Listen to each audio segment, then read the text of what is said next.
I'm especially honored to be able to introduce the keynote speaker today, Chairman Janiece Longoria. She's well known as a leader not only of Port Houston, but also in and around in numerous areas of our community. So I'm not going to read her bio today. First of all, it would cut into her speech and it would be quite lengthy because it is a very distinguished bio that she has. But instead, I want to just highlight a couple of things about her leadership that she's had at our port, at your port. And besides, if I read her bio, I'm going to have to use the letters UT very many times, and I don't do that very well, so I'm going to leave those out. But for 16 years, she's been a committed participant, servant to the Port of Houston Commission. And for the last 6 years, she served as the chairman, whereby she has led our port in what I believe is probably the greatest growth period in our history. Her support for the port and those of us that work there enables us to perform our work daily. She's passionate for our community, the small business, and the customers that we serve. And as you will hear today, Janiece is relentless in the support of what I believe is the greatest asset that we have in our region, the Houston Ship Channel, the busiest waterway in the nation that serves all of our industry. You know, I've served as the executive director for her for almost 5 years now. She's been a great friend to me. She's been a great mentor to me. She's been great to my family, probably better to my family than she is to me. But very important person for all of us, especially myself working at the port. So join me in thanking her for her service to the port. And I'm proud to introduce Janiece Longoria, Chairman of Port Houston.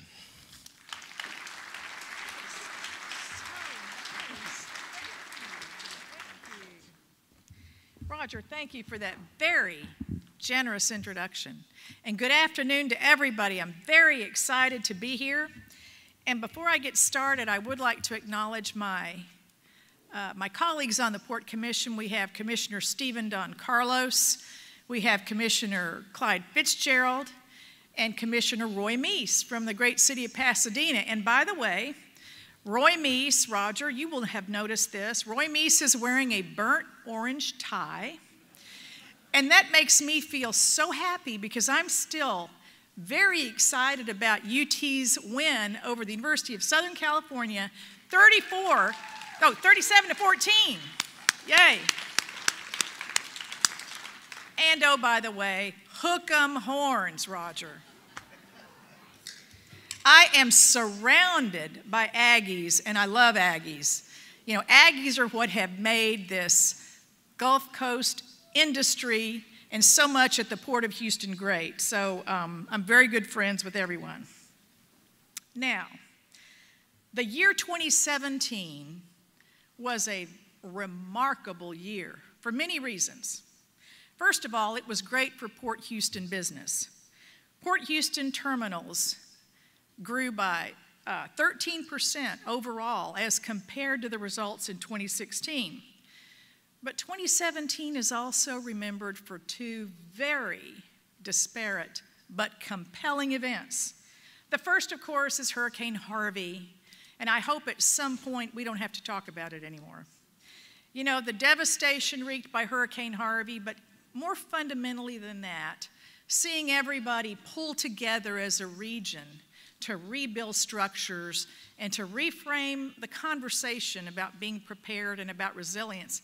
And you heard from our federal elected officials this morning about the importance of that. And then the second thing was, as a wonderful medicine for our battered spirits, the great championship victory of the Houston Astros, which obviously made us all feel great.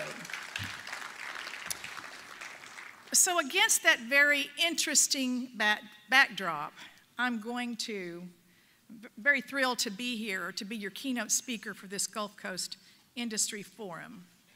And so what I'm going to do is I'm going to briefly update you on Port Houston performance. And then I want to segue to what I think is the most important topic of the day, and that is the Houston Ship Channel and working together to assure that we get the improvements necessary that are so important to the optimization of the Houston Ship Channel. So first of all, 2017 was another record year performance. As the premier gateway for international commerce, Port Houston enjoyed another record year. Representing 80% of Port Houston gross revenue, containers, it's our fastest growing business line, and our container volume grew by 13% year over year. We're also the fastest growing port in the nation, growing 2.5 times faster than any other port in the United States. And of course, we capture 70% of the Gulf Coast containerized cargo. Now, there's no mystery to the attraction of Port Houston to carriers and beneficial cargo owners because of our sweet spot on the central Gulf Coast with ready access to an expanded Panama Canal and vast consumer reach of 142 million consumers within 1,000 miles of our port. And then, of course, best-in-class infrastructure. We continue to capture additional cargo opportunity coming through the Panama Canal that historically called on the West Coast. Through strategic investments in our terminals and operations, and because of long-standing stability with the International Longshoremen's Association, the ILA, our premier labor partner, we are globally perceived as a certain supply chain solution. Our market certainty has been further enhanced because of continuing strategic investments at our terminals and truck gates in innovations that increase our efficiency. In turn, that has driven additional demand.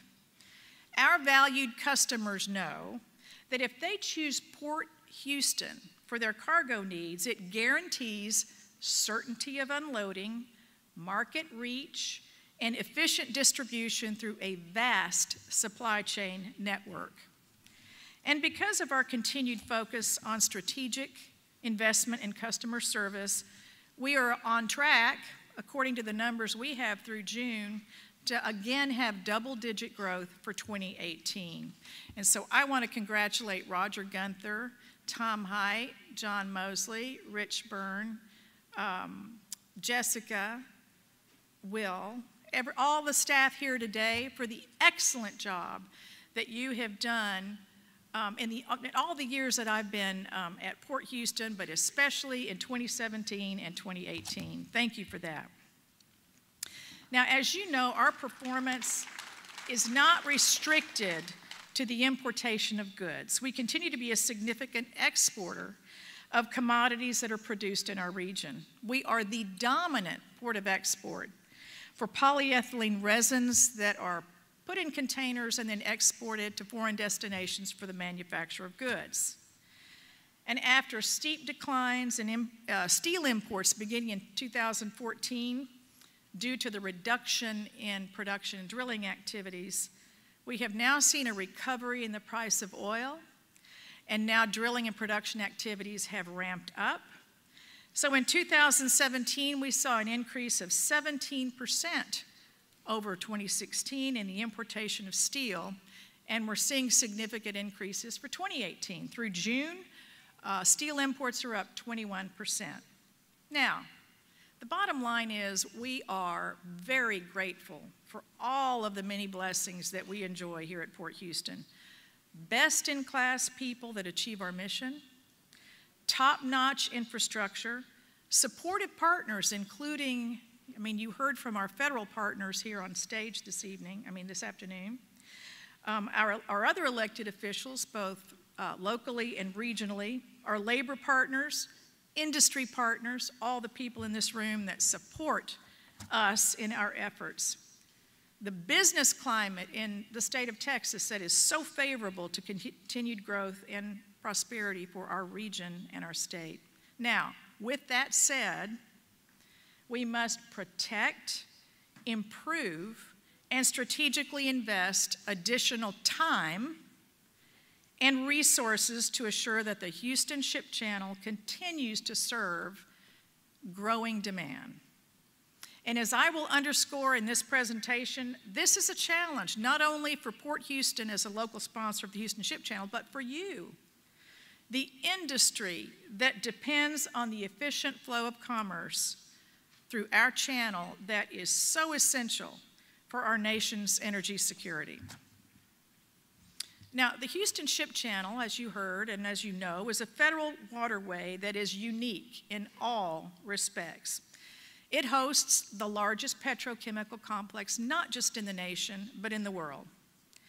Because of all of the private industry along the Houston Ship Channel, all the investment that's been made, and the industry that flows from that investment, the Port of Houston is the #1 port in the nation for foreign waterborne tonnage, for petroleum, for steel, and project cargo, handling more than 290 million tons of cargo a year, generating $617 billion of economic impact annually, responsible for 2.7 million U.S. jobs, and contributing $35 billion of local, state, and federal tax revenue.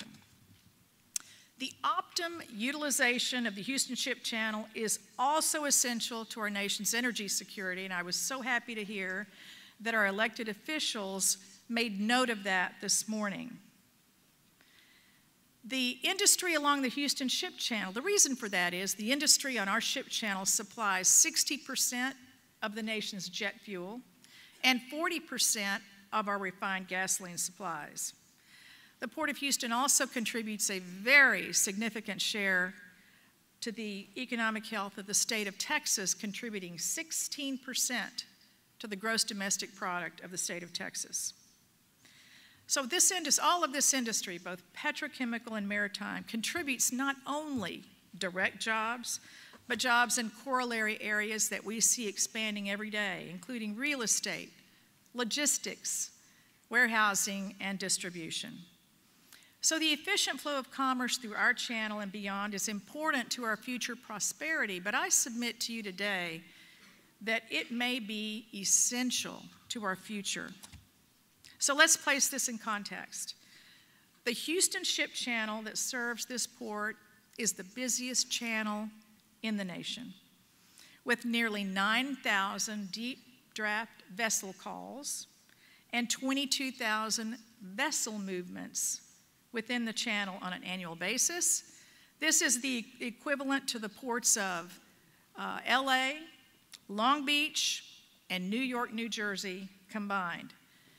In addition to that, there are approximately 200,000 barge movements within our channel on an annual basis. So with all of this exceptional vessel traffic, much of it petrochemical traffic and tankers that are carrying volatile fuels, it is imperative to assure that the channel is wide enough, not just deep enough, but wide enough to accommodate two-way traffic of ever larger vessels, and that navigation safety is not only preserved, but enhanced. Now, we are the local sponsor of the Houston Ship Channel. Port Houston is, and as the local sponsor, and in partnership with the U.S. Army Corps of Engineers, we take our responsibility to improve the Houston Ship Channel, to assure that it's deep and wide. We take that very seriously. While maintaining the dredging of the Houston Ship Channel is the federal government's obligation, the allocation of federal funds for maintenance dredging has fallen far short of the amount that we need to maintain the channel at its authorized depth of 45 feet and its width of 530 feet. Each foot of shoaling can cost the economy $281 million a year. 3 feet of draft restriction, and you have heard, and I'm sure you're aware that we've had as much as 6 feet of draft restriction in the channel post-Harvey. 3 feet of draft restriction can cost a container vessel $1 million per ship call, and I would submit to you that it's significantly more than that for the lost opportunity for the petrochemical industry. From the inception of our Deepwater Houston Ship Channel in 1914, the taxpayers of Harris County have been very effective partners with the federal government, paying their fair share of channel improvements through their support of public bonds.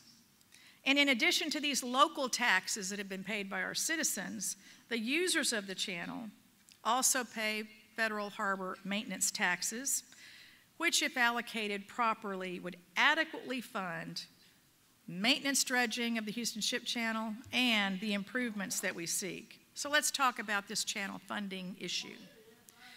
Roughly $100 million is collected every year from the users of our channel and put into the federal harbor maintenance tax based upon the value of the imported cargo.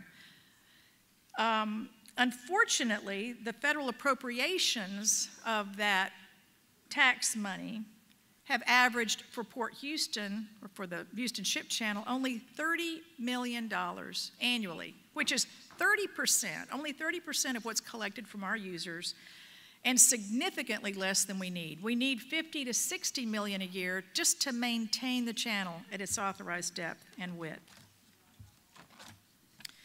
Now, because of the federal government's failure to appropriately allocate an adequate percentage of the tax collected from our users for maintenance of our channel, and because of continued ongoing silting of the channel from rain runoff into Buffalo Bayou and other upland streams, after Harvey, of course, and in any flooding event, the Houston Ship Channel is severely challenged.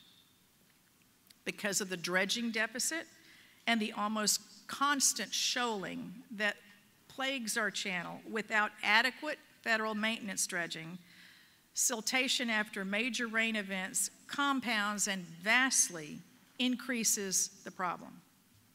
The natural channel shoaling, if not routinely removed through maintenance dredging, what happens is it grabs the runoff coming into the Houston Ship Channel rather than allowing it to flow out into the Gulf. So when we had the major flooding events in 2015, 2016, and 2017 after Harvey, we experienced as much as 6 to 10 feet of siltation in various areas of the channel that very definitely impeded the flow of maritime commerce in our channel. And you may recall that the channel was closed for only 5 business days after Harvey, and the nation experienced jet fuel and gasoline shortages that caused the price to spike. And yet, even though it's obvious that we're important to the nation's energy security, in fact, essential to the nation's energy security, it took the Army Corps of Engineers 6 months to remove the silt within the main part of the channel to remove the draft restrictions. And today, we are still, a year after Harvey, we're still draft restricted at the turning basin. Now, in contrast, this week, a national figure for the Lower Mississippi River Authority reported that the Mississippi River was draft restricted for 6 weeks and has declared it a national priority. Houston Ship Channel was draft restricted for 6 months. And in my opinion, it should have been not only a national priority, but a crisis and addressed more quickly than that lengthy period of time. So what do we do about this? Well, we at Port Houston constantly advocate with our federal delegation to address the deficit of funding, and they are very receptive to our requests. We also work closely with the Army Corps of Engineers and look for opportunities to advocate our needs with them. Now, we were very strong advocates for amendments to the Water Resources Development Act of 2014, and that's the reason that the U.S. Army Corps of Engineers is currently doing a mega study to potentially permit the deepening and the widening of the Houston Ship Channel. After Harvey, we also did a lot of, we made requests to our federal delegation for additional funding to mitigate the effects of Harvey. Now, in connection with this U.S. Army Corps of Engineers study that's currently being conducted, we're requesting that the channel be widened to 700 feet from its current 530 feet, and that it be deepened about 3 feet to ensure that there is greater cushion to avoid significant siltation from the next flooding event, which is sure to come. We just don't know when. In that regard, we continue to meet frequently with the entire chain of command for the U.S. Army Corps of Engineers. We go to Galveston, the Galveston District. We go to the Home Office in Washington, D.C. We invite them here. We do helicopter tours. We take them on the pilot boats. We do everything we can to acquaint them with the importance of this channel and the needs of this channel for improvements in safety. Now, they have been receptive to the idea of deepening the channel. The widening piece has been a more difficult argument for us. But both of these measures, both widening and deepening the channel, are sound efforts to plan in advance and are necessary to assure the safe and uninterrupted operation of the Houston Ship Channel.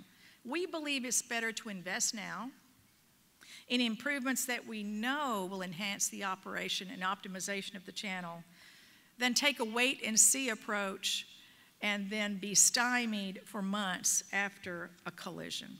Investing now, the return on that investment far exceeds what it would cost us to correct it after a problem.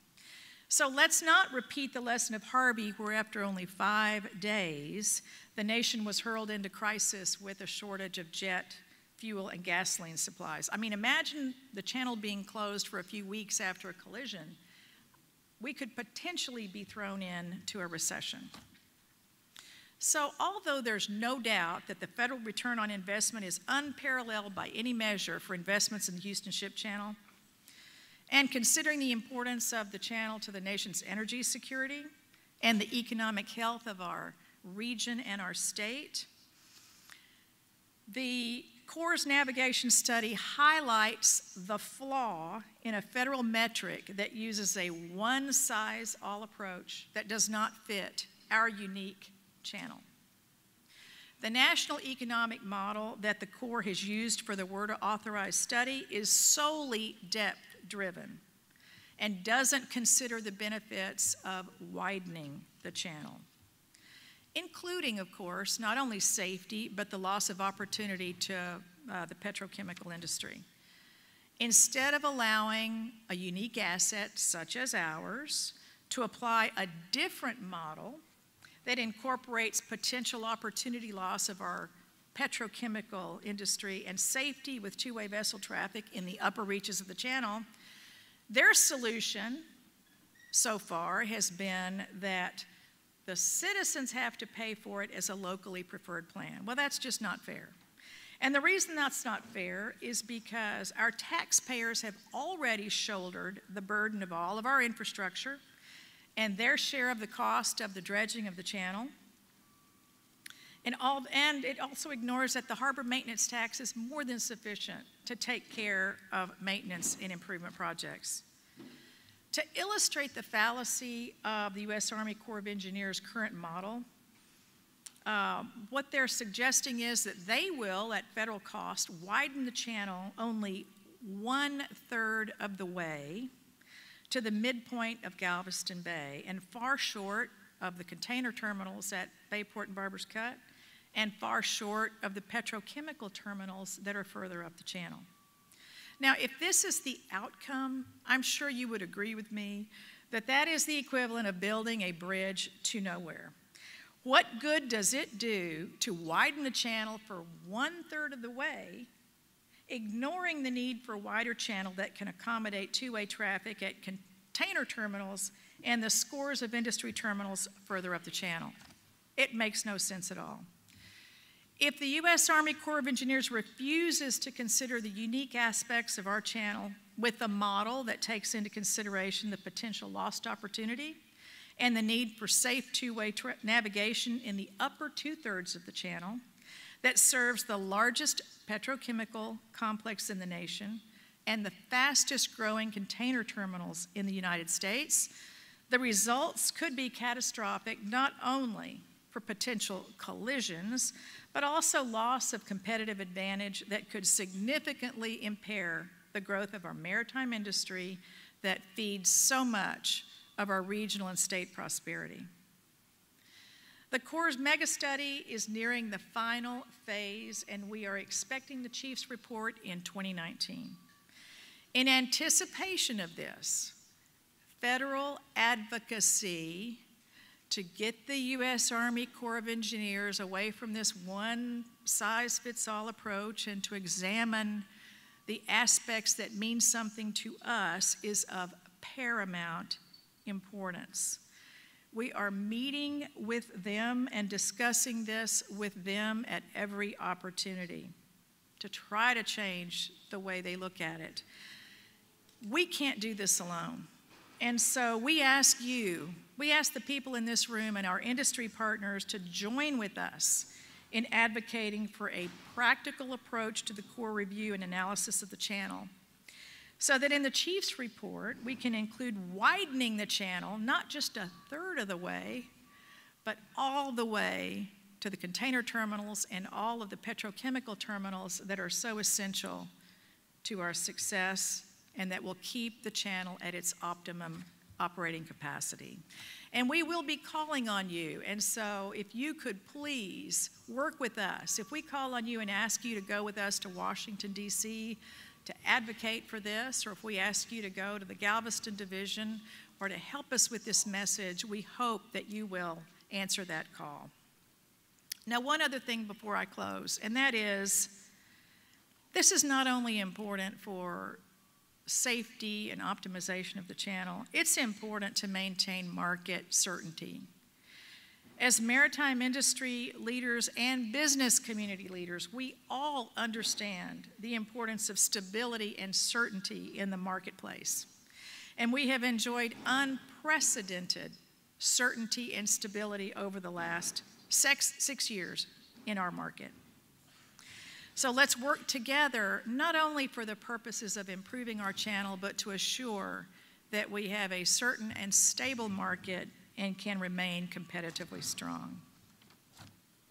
You know, I've often said that, I think we all know, that partnership is essential to the success of any endeavor.